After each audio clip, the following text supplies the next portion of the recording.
오늘 하나님께서 주시는 말씀 고린도 후서입니다. 고린도 후서 3장 12절에서 18절입니다. 고린도 후서 3장 12절에서 18절입니다. 신약 289페이지 정도가 될 것 같습니다. 고린도 후서 3장 12절에서 18절, 제가 12절 읽고 여러분들이 13절 읽으시면서 18절까지 교독하겠습니다. 우리가 이 같은 소망이 있으므로 담대히 말하노니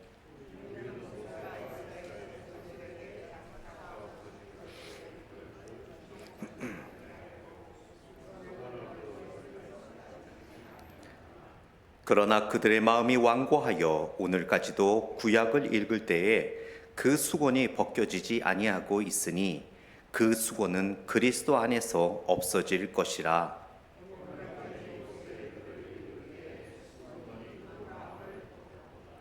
그러나 언제든지 주께로 돌아가면 그 수건이 벗겨지리라.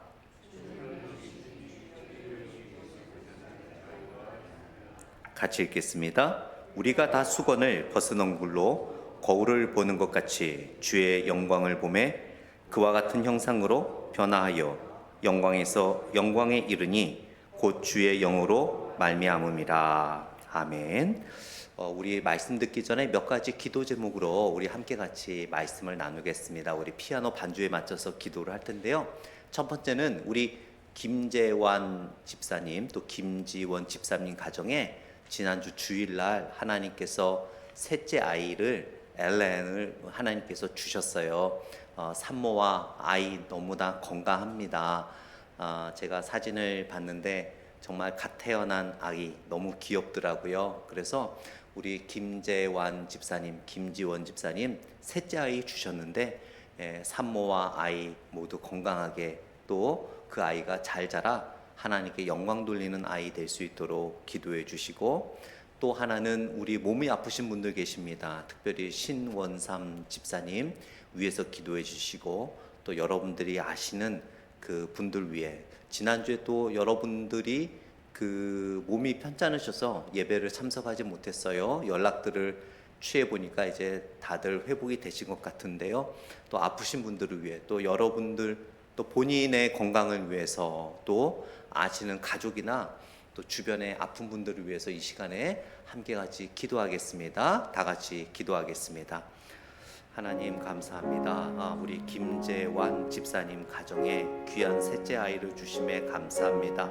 산모와 아이 모두 건강하게 하여 주심에 감사하고, 정말 이 시대에 하나님의 가정에서 태어난 아이들이 너무 귀한 이 시대에 귀한 아이를 주심에 감사하며, 그 아이를 통하여 하나님 영광 받아 주시고, 그 아이를 통하여 그 가정이 화목하고 주님의 사랑이 넘쳐나는 가정 될 수 있도록 인도하여 주시옵소서. 이런 세상 속에서 아이 셋을 키우기는 결코 쉽지 않습니다. 믿음의 가정에서 잘 자라 하나님의 뜻 가운데 귀하게 쓰임 받는 귀한 주님의 자녀 되게 하여 주옵소서. 신원삼 집사님 수술 후에 참 회복이 많이 더딘 가운데 있습니다. 그 가정 참 어려운 가정임을 주님께서 아십니다. 그 가정의 모든 상황을 주께서 아시오니 모든 상황을 하나님께서 선하게 인도하여 주시고, 하나님께서 보호자가 되어 주셔서 그 모든 회복되는 과정 속에서 더욱 하나님께 나아가며 하나님의 은혜를 통하여 귀하게 온전히 회복되어질 수 있도록 주여 붙잡아 주시고, 또한 지난주에 우리 성도님들 가운데 많은 분들이 또 몸이 불편하여 예배를 참석하지 못했습니다. 온전히 회복하게 하여 주시고, 육체의 연약함과 질병으로 인하여 하나님께 영광 돌리는 일을 멈추는 일이 없도록 주여 선하게 인도하여 주시고 보호하여 주옵소서. 예수님 이름으로 기도드렸습니다. 아멘. 또한 이 시간에 우리 신현수 권사님이 같이 기도해 주셨던 것처럼 우리 사역자를 위해 기도해 주시기 원합니다. 정말 참 귀하고 합한 사역자 찾기가 참 쉽지 않습니다. 기도가 필요합니다. 즉 사역자들은 많이 있지만 정말 하나님께서 저희 교회에 합한 정말 여러분과 함께 한 마음으로 하나님께서 45년 전에 뜻이 계셔서 세워놓으신 이 교회를 앞으로 2차 45년, 3차 45년 계속해서 함께 그 뿌리를 내릴 수 있는 그 사역을 해 나갈 수 있는 귀한 사역자 모실 수 있도록 기도해 주시고, 또한 우리 교육부서 우리 아이들 신앙 안에서 잘 자랄 수 있도록 해 주시고, 또 사역자가 오시기까지 우리 오대원 목사님께서 EM 설교를 해 주세요. 많은 분들이 은혜를 받고 있습니다. 참 여러분, 왜 전화위복이라는 말 아시지요? 어려움을 통해서 하나님께서 더 큰 은혜를 주신다라는 뜻인데요, 정말 사역자가 없는 가운데 우리 또 오대원 목사님을 통해서 정말 깊이 있는 하나님의 말씀을 전함으로 많은 분들이 일부 예배에 은혜를 받고 있습니다. 그래서 우리 또 사역자 오시는 동안 말씀 전해 주시는 오대원 목사님, 하나님께서 강건하게 지켜주옵소서. 이 시간에 청빙하는 사역자와 또한 우리 학생들과 또 일부 예배와 오대원 목사님 위해서 이 시간 한 마음으로 같이 기도하겠습니다. 하나님의 놀라운 은혜와 섭리를 기다리며 저희가 사역자를 청빙하기 위하여 기도합니다. 하나님 아버지, 하나님의 합한 사역자, 정말 저희와 함께 한 마음으로 교회를 세워갈 수 있는 귀한 동력자를 하나님 선하게 인도하여 주옵소서. 아버지 하나님, 정말로 영적 리더의 역할이 너무나 중요합니다. 영적 리더의 그 신앙이 너무나 중요합니다. 우리 아이들을 위하여 또한 저와 동력하며 이 장년부를 함께 세워나갈 수 있는 귀한 사역자를 놓고 기도하는 중에 있사오니, 아버지여 하나님의 선한 뜻으로 선하고 하나님께서 합하신 분을 인도하여 주옵소서. 또한 우리 교육부서를 위하여 기도합니다. 우리 학생들과 어린아이들이 정말 이 신앙교육을 잘 받음으로 말미암아 앞으로 그들의 삶과 여생에서 하나님을 영화롭게 하는 삶에 매진할 수 있는 귀한 어린아이들과 학생부가 될 수 있도록 도와주옵소서. 또한 오대원 목사님을 통하여 깊은 하나님의 말씀을 듣고 나눌 수 있는 시간을 허락하여 주심에 감사합니다. 우리 오대원 목사님 영적으로 육적으로 하나님께서 건강을 지켜주셔서 하나님의 말씀을 선포하고 하나님의 위대한 사역을 감당하시는데 부족함이 없도록 인도하여 주옵소서.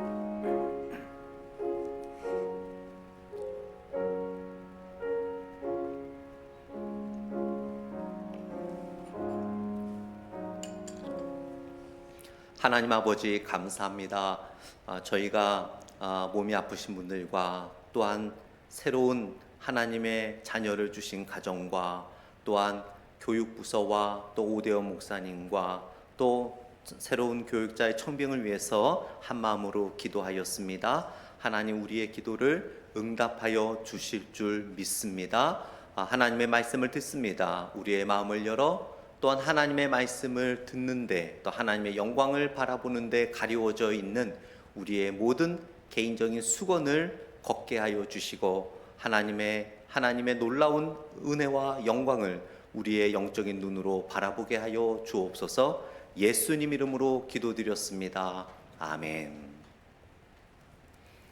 제가 문제를 하나 내겠습니다. 어떤 사람이 물건을 팔고 있었어요. 그런데 그 물건을 원래 파는 값보다 또 다른 비즈니스 가게보다 3분의 1 가격으로 그 사람이 물건을 팔았습니다.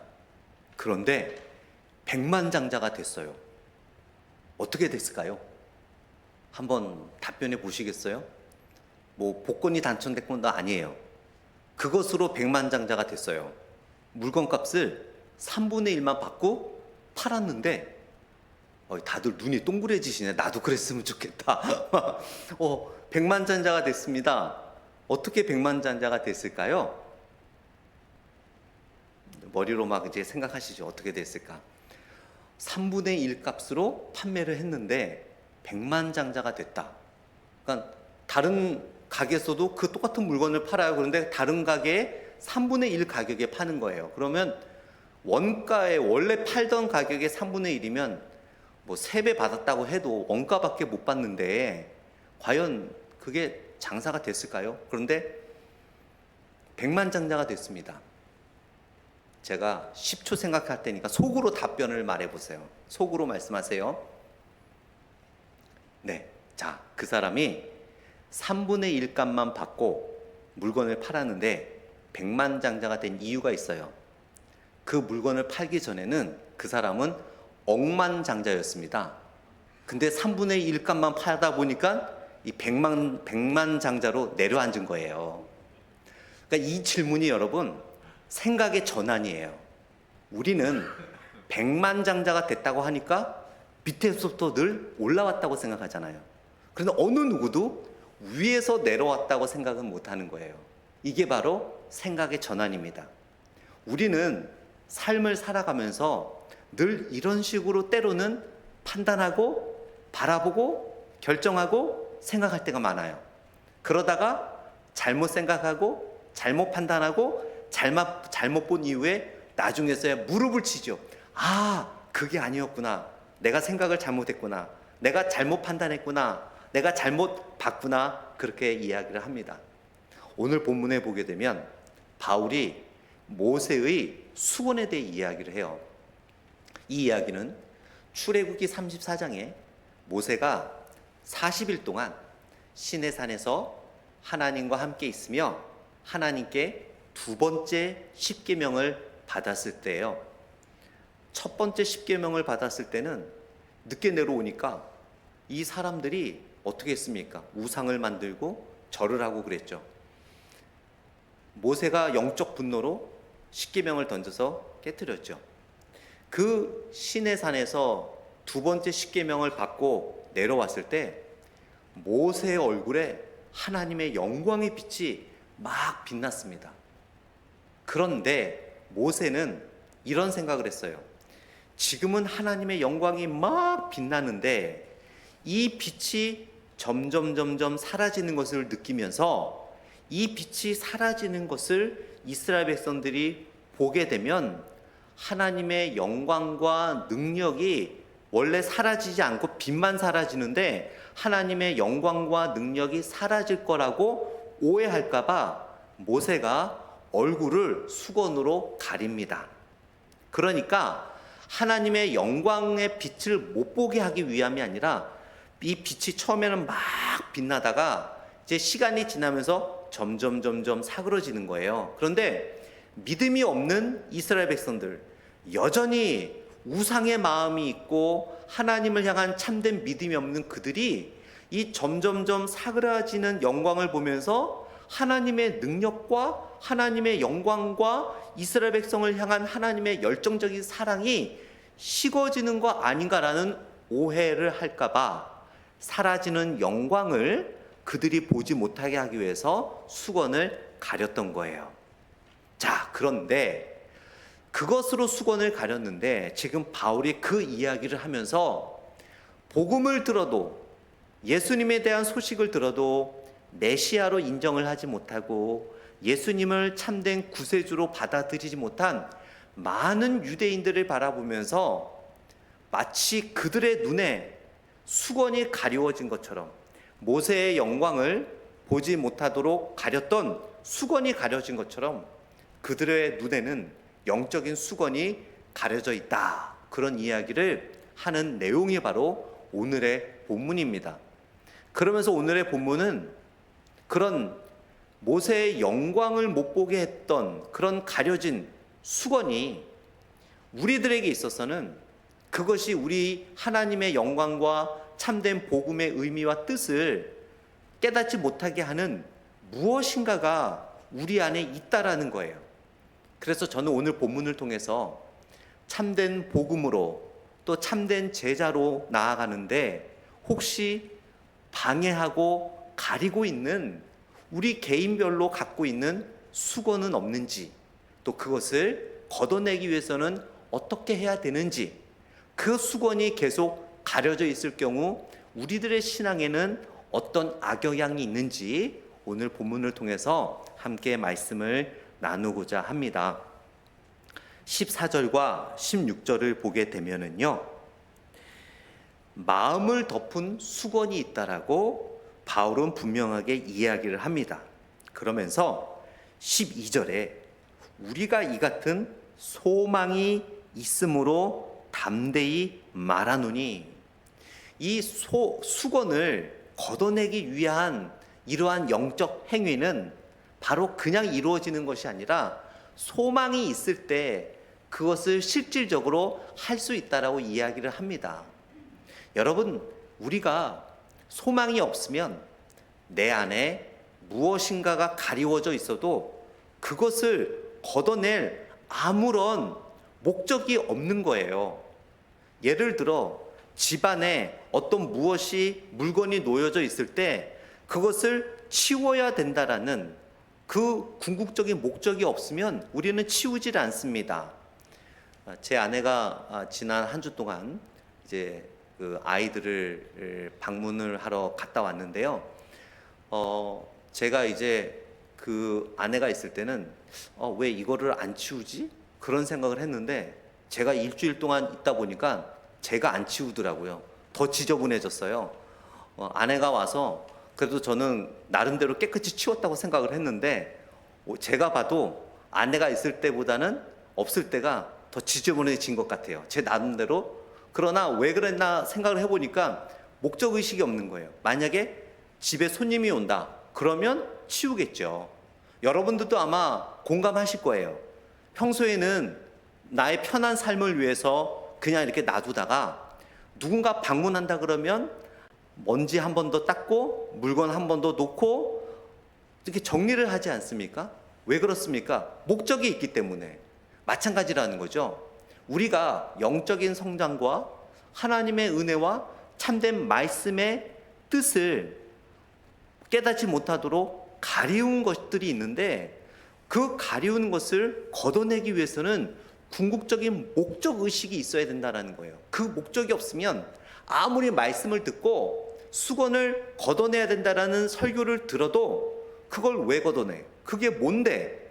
내 눈앞에 수건이 없는데? 라는 생각으로 전혀 걷어낼 생각조차 못한다라는 거죠. 그래서 바울은 먼저 수건을 걷어내기 전에 소망이 있어야 된다는 거예요. 그 소망을 향한 목적의식이 있을 때 우리는 하나님과 가까이 나아가지 못하게 만드는 그 수건, 하나님의 말씀을 들어도 깊은 뜻으로 이해하지 못하게 하는 그 수건, 모든 것을 참된 영적인 눈으로 바라보지 못하고 이해하지 못하게 하는 그 수건이 있는데 그것을 걷어내기 위해서는 목적의식이 있어야 되는데 그 목적의식이 바로 소망이라고 이야기를 합니다. 그 소망은 어떤 소망이냐면 바로 앞에 있는 8절에서 11절까지 이야기를 하는데요. 그 소망은 무엇이냐면 하나님의 영광을 바라보는 것입니다. 그리스도의 영광을 바라보는 것이 우리들의 참된 소망이라는 거예요. 여러분 그거 아십니까? 어떤 그 무대를 바라볼 때 무대 앞에서 공연하거나 어떤 연극을 하거나 그래서 많은 갈채와 박수를 그 받는 사람들을 바라보면 참 좋다, 너무 좋겠다 그런 생각이 드시죠. 그런데 진짜로 내가 그 무대에서 서서 그 많은 군중들에게 또 관중들에게 박수를 받으면 겉에서 느끼던 것과 더 큰 감격과 희열을 느끼게 돼요. 제가 그래도 남성 중창단에 속해 있어서 제가 놀라지 마세요. 미주 공연까지 했던 사람입니다. 그리고 그 기독교 100주년과 횃불회관에서 그 남성 중창 공연을 하면서 솔리스트로 제가 노래까지 했던 사람이에요. 안 믿으시죠? 믿지 마세요. 네. 그런데요, 제가 직접 무대에 서서 그 기독교 100주년과 횃불회관에서 그 몇백 명의 그 청중들로부터 박수를 받는 그 기쁨은 그 전에 선배들이 그렇게 했을 때 부러워했던 것과 비교가 안 되는, 직접 내가 그 자리에 서서 그것을 경험을 해보니까 그 감격과 그 느낌을 제대로 알 수 있겠더라고요. 마찬가지인 거예요. 우리들의 신앙은 하나님의 영광이라고 생각을 하고 하나님의 영광을 위해서 예배드린다고 하고 예수님의 영광을 위해서 우리가 제자화 된다고 하지만 진정한 영광을 본 사람들은 하나님의 영광을 위해서 매일매일 안 살 수가 없어요. 우리의 모습이 성숙한 예수님의 제자로 살아가는데 여전히 부족하다면, 나의 매 순간 매 순간의 삶이 하나님의 영광이 아닌 다른 것을 생각한다면 우리는 아직 참된 영광을 맛보지 못한 거예요. 그것을 바울은 이야기하는 겁니다. 지금 이 시대에 율법에 빠져서 율법의 영광 속에 있는 그들은 하나님의 영광 속에 있다라고 생각하고 있었거든요. 그러나 바울은 그게 아니라는 거예요. 참된 영광은 예수 그리스도를 통한 그 믿음 안에서 진정한 영광을 볼 수 있고 진정한 영광을 경험할 수 있다라는 거예요.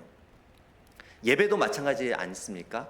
말씀을 볼 때도 여러분, 이 말씀의 은혜 속에서 하나님의 영광을 누리고 하나님의 영광을 경험한 사람은 말씀을 읽을 때마다 은혜가 넘칩니다.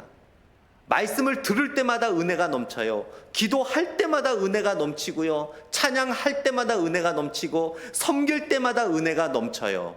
그러나 그럼에도 불구하고 우리가 영광에 임하지 않고 은혜를 우리가 경험하지 못한다면 바울의 말대로 우리는 여전히 참된 하나님의 영광의 맛을 보지 못하는 어떤 수건이 우리의 영적인 눈과 귀와 마음을 가리고 있다라는 것을 이야기하고 있는 거예요.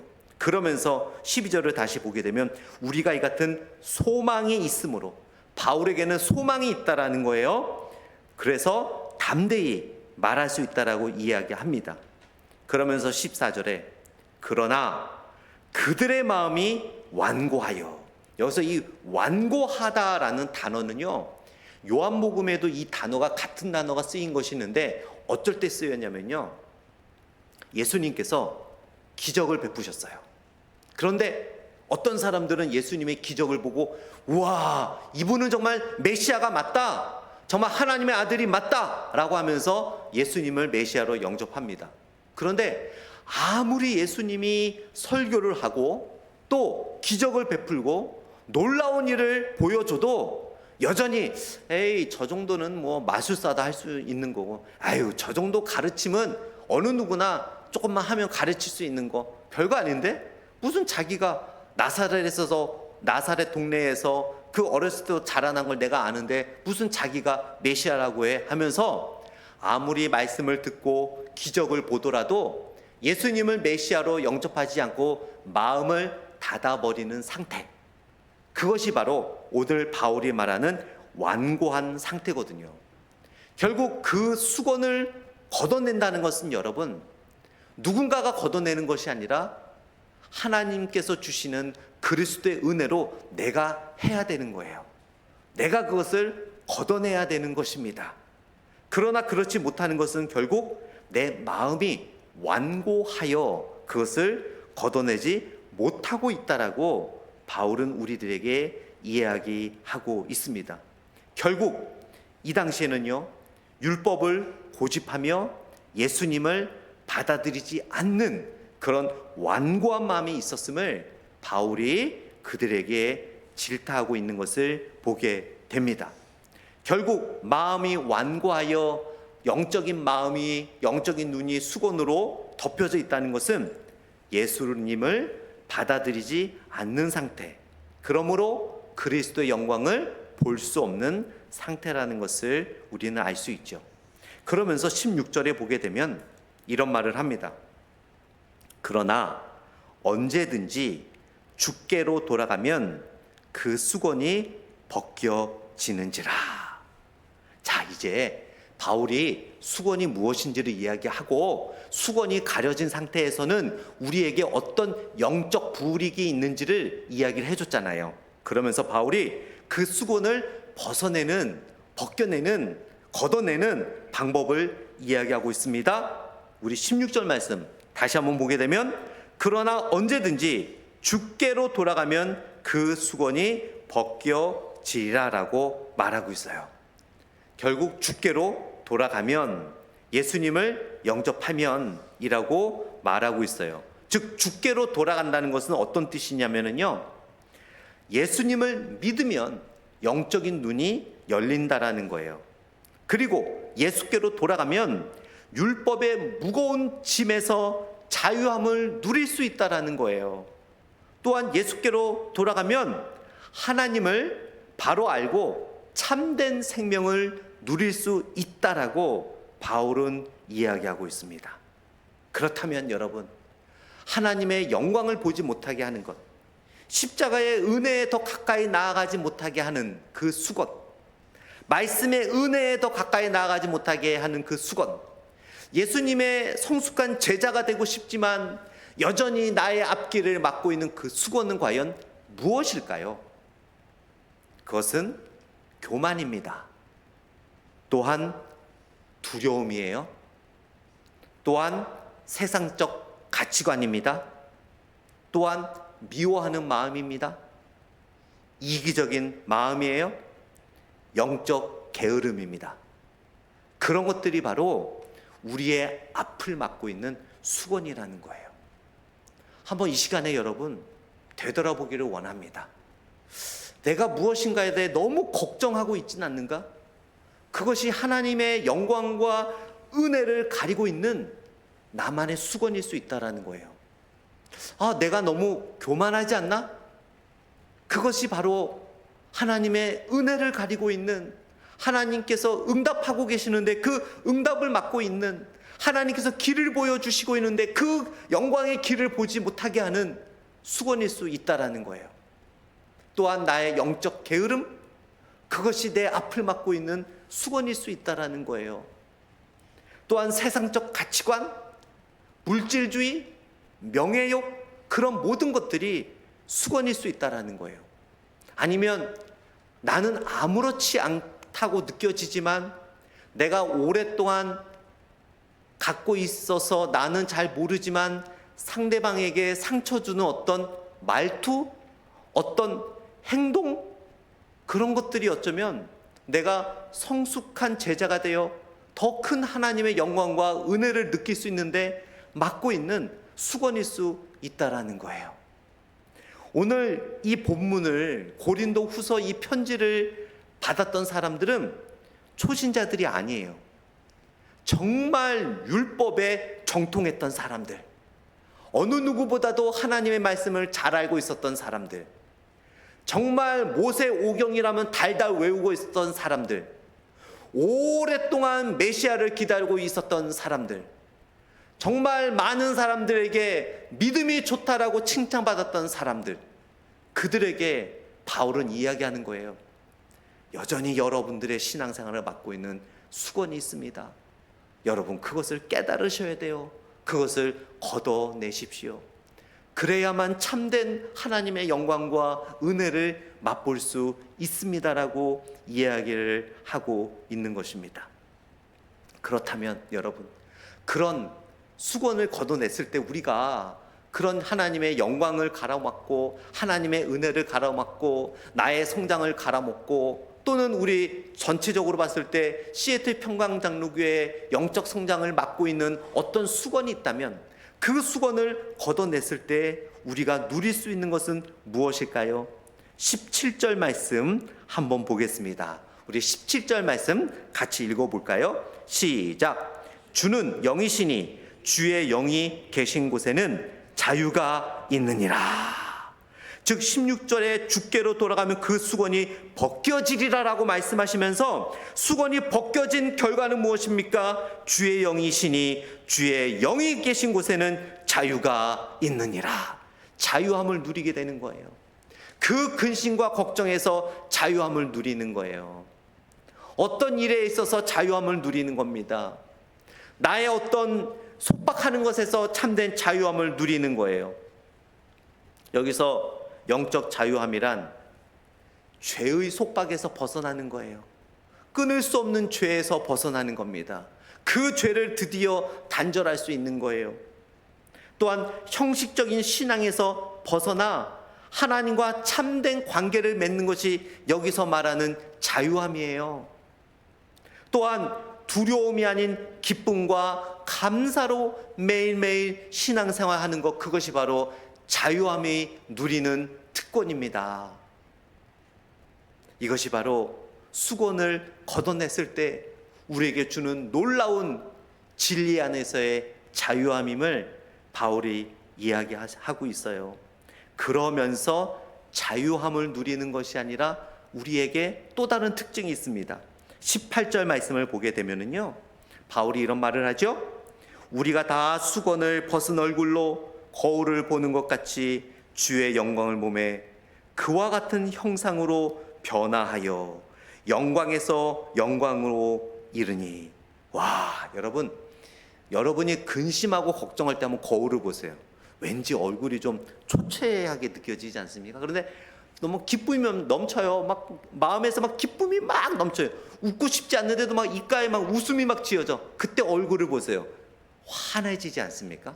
그러나 무표정하더라도 왠지 모르게 환해 보이고, 마음에 근심과 걱정이 있으면 일부러 인상을 찌푸리지 않아도 거울을 볼 때 내 얼굴이 초췌해 보여요.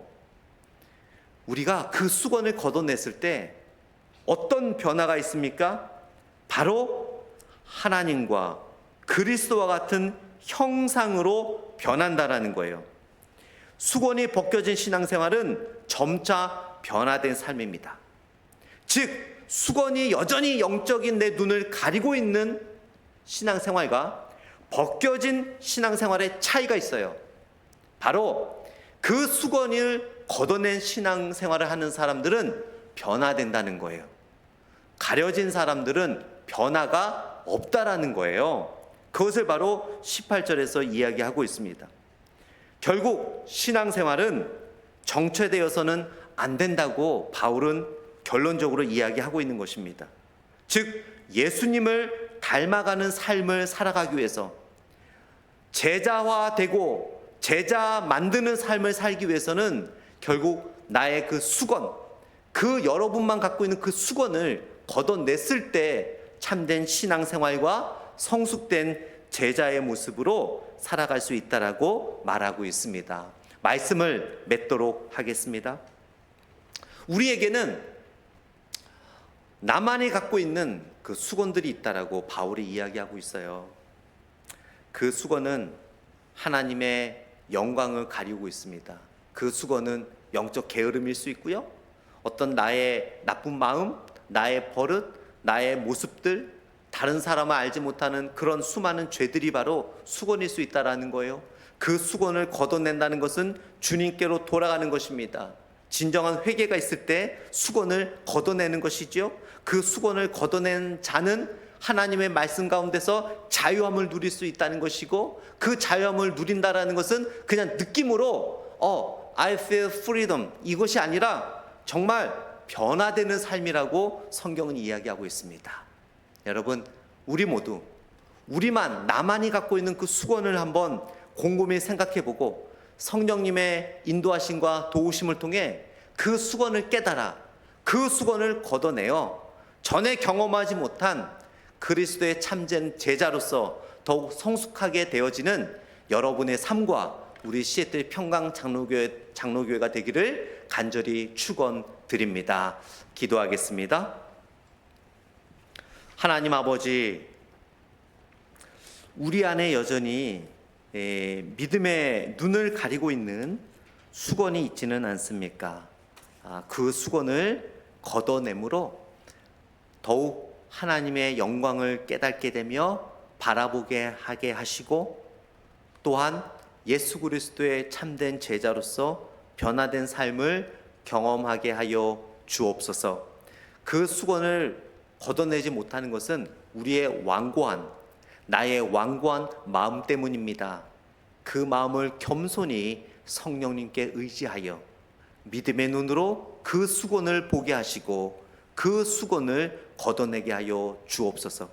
그러므로 말미암아 우리의 삶이 변화되게 하여 주시고 참된 예수님의 형상을 닮아가는 우리의 성숙된 신앙생활을 하게 하여 주옵소서. 감사드리며 예수님 이름으로 기도드렸습니다. 아멘.